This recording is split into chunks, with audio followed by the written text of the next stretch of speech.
INA Podcast.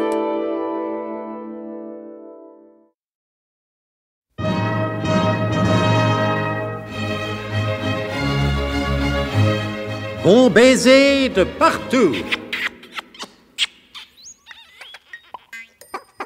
Une émission secrète de...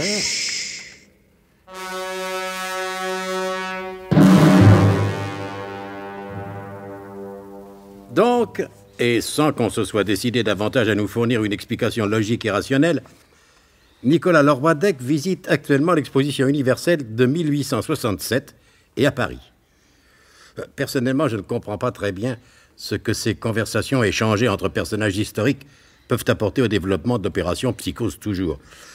Mais le colonel semble attacher la plus haute importance à ce récit. Je pense bien et je le dis de même. Alors, rejoignons Nicolas Lorwadec au pavillon russe de l'exposition universelle de Paris en 1867.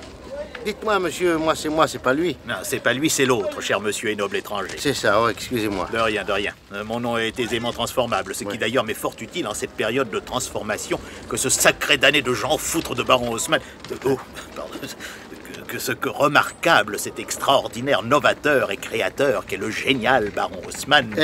Dites donc, hein. C'est pas pour me vanter, mais vous changez rapidement d'opinion au sujet du Baron Haussmann. C'est que... Vous voyez ce barbu qui s'avance, bu qui s'avance là... Oui, et alors? Eh bien, c'est le Baron Haussmann, en personne. Non. Si. Et qui est ce moustachu barbichu qui l'accompagne? C'est Agamemnon. Pardon? Le duc de Morny, je veux dire. Non. Si. Fière allure, le duc. Et de naturel. Forcément, c'est héréditaire. Vraiment? Et pourquoi héréditaire? Approchez. Parce qu'il est fils naturel de la reine Hortense et du comte de Flao. Pas possible. C'est tel que je vous le dis. Il est donc frère utérin de Sa Majesté l'Empereur Napoléon III. Utérin alloué, bien entendu. Oui. Car ses intentions sont fort louables et en état de permanente location. N'ayons l'air de rien. C'est ça. Ils viennent de notre côté. Alors, mon cher duc, si nous nous installions à la terrasse de ce charmant et folklorique pavillon, édifiant l'honneur de Sa Majesté Alexandre II, tsar de toutes les Russies. Avec le plus grand plaisir, et avec mes fesses, mon cher baron. Toujours aussi spirituel, mon cher duc. Ah, n'est-il pas de mon devoir de ne pas faire mentir la réputation universelle de la France, dont le peuple est le plus spirituel du monde? Certes, mon cher duc, certes. Hola, mignonne. Monseigneur? Donne-nous donc 2 glaces sibériennes à la Moskova. Vous les aimez biseauter, je crois, baron? Oui, mon cher duc, et autant que possible, pas trop déformante. Quel parfum, donc, vous préférez, monseigneur? Pour moi, ce sera au parfum du soir sur la mer d'Azov. Et pour vous, baron? Oh, moi, étant donné que je suis au parfum de tout ce qui est exploitable, ce sera au parfum immobilier. Tu as entendu, Ninochka? Oui, monseigneur. Alors va. Attends. Une seconde, approche. Encore là. Non, mais ça va pas, non? Mais ça va pas mieux, mais qu'est-ce qu'il lui prend, votre duc? Je vais te lui faire une grosse tête, moi, tout duc de Morny qu'il est, ouais. Et je vais te lui faire voir ce que c'est qu'un agent du duc, c'est faire, moi, un duc qui se comporte comme un blouson noir. Mais qu'est-ce que ça veut Bien dire? rester tranquille. Et voyez plutôt l'attitude de l'hôtesse qui vient d'être giflée. Ah ben ça, alors. Elle se confond en remerciement et en révérence. Mais enfin, qu'est-ce que ça signifie? Rien que de très naturel, puisque... Ben oui, vous me l'avez déjà dit. Mais c'est pas une raison parce qu'on est fils naturel de la reine Hortense pour... Il ne s'agit pas de ça. Quand le duc de Morny administre une paire de mornifles, quoi de plus normal et de plus flatteur pour celui ou pour celle qui la reçoit? Ah ouais, ben j'avais pas pensé à ça, c'est vrai. Il est vrai qu'étant étranger... Et venu en quelque sorte d'un autre siècle. Voilà, c'est ce que je voulais dire. Bon, et bien maintenant, n'ayons l'air de rien et écoutons la conversation de ces deux personnages considérables. Il y a toujours des choses intéressantes à écouter et des épis à glaner. Alors, mon cher baron, comment se porte le budget impérial? Impérialement, comme vous le savez, mon cher duc. Je le sais, certes, mais je ne me lasse pas de l'entendre dire encore.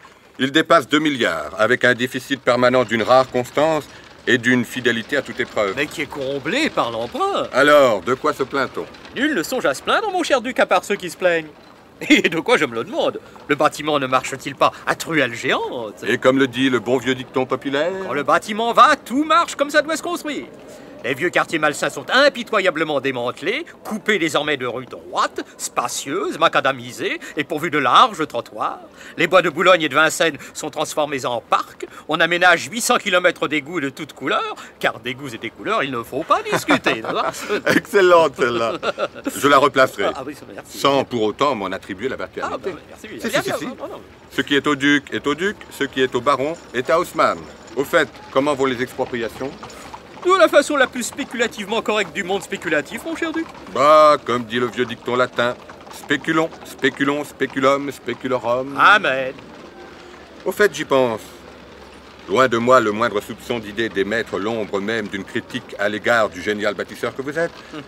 Mais n'estimiez-vous pas que vous avez vu un peu juste en ce qui concerne, par exemple, la place de l'Opéra? Ne pensez-vous pas qu'en lui donnant peut-être un peu plus d'ampleur... Mon cher duc, nul plus que moi ne peut se vanter de crier plus fort « Vive l'ampleur !» Mais je pense que là, la réalité n'est pas sous soupçon. J'ai bien au contraire le sentiment d'avoir vu trop grand, eu égard à la circulation qui s'opère presque trop aisément, d'après les statistiques faussement exactes et les rapports remarquablement erronés que m'ont récemment fournis les experts commis sur ma demande. Je m'incline, mon cher Georges, bien volontiers, devant l'inattaquable rigueur de vos arguments. Après tout, si bien improbablement le nombre des voitures devait quelque jour augmenter, nos successeurs prendront les mesures qui s'imposent afin d'appliquer cet immortel principe. Quand il y aura moins de gens dans la foule, il y aura de la place pour tout le monde. Principe dont, si j'ai bonne mémoire, la paternité revient à l'illustre philosophe ivrogne grec Mordicus d'Athènes, fondateur de l'école éthylique, et qui vécut, si je ne m'abuse, de 426 à 344, au fond de la deuxième cour à droite avant Jésus-Christ et après les vendanges. Cette illustre référence me touche infiniment, mon cher duc, car si le grand Mordicus ne marchait pas toujours droit, et pour cause, sa pensée n'en demeurait pas moins strictement rectiligne. Ainsi donc, eux aussi déjà. Vous dites, cher monsieur? Moi, rien. Mais vous venez de dire eux aussi déjà. Moi, j'ai dit eux aussi déjà. Et oui, vous avez dit eux aussi déjà. Ah, bah, ça a dû m'échapper. Mais, cher monsieur, quand quelque chose échappe, c'est que ce quelque chose était enfermé quelque part. Ça, c'est aussi sûr que ce qui est acide ouègre. Acide ou quoi? Acide ouègre. C'est du quoi, ça, l'acide ouègre? Du néo-nylon aéré. Vous êtes fort en langues étrangères, cher monsieur. Mon Dieu, je ne me défends pas trop mal en polylinguistique. Il faut vous dire que j'ai un oncle qui est projecteur de conscience et la faculté de se mouvoir sans lumière dans l'obscurité. Vous m'en direz tant. Eh oui, je vous en dirai encore bien davantage si j'en avais le temps. Nous prendrons tout le temps nécessaire pour vous donner celui de vous permettre de dire ce que j'aimerais vous entendre raconter. Ce doit être passionnant. Oh, ça! Plus encore que vous ne l'imaginez. C'est bien ce que je me disais.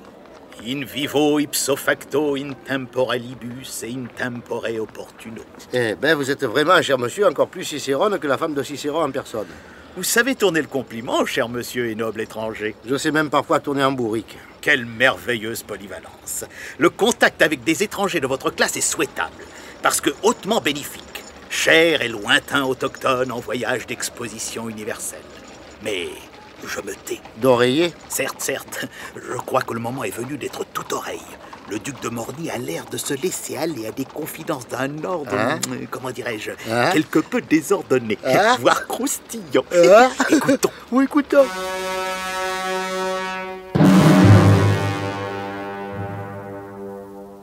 Mais même au siècle dernier, l'heure, c'était l'heure.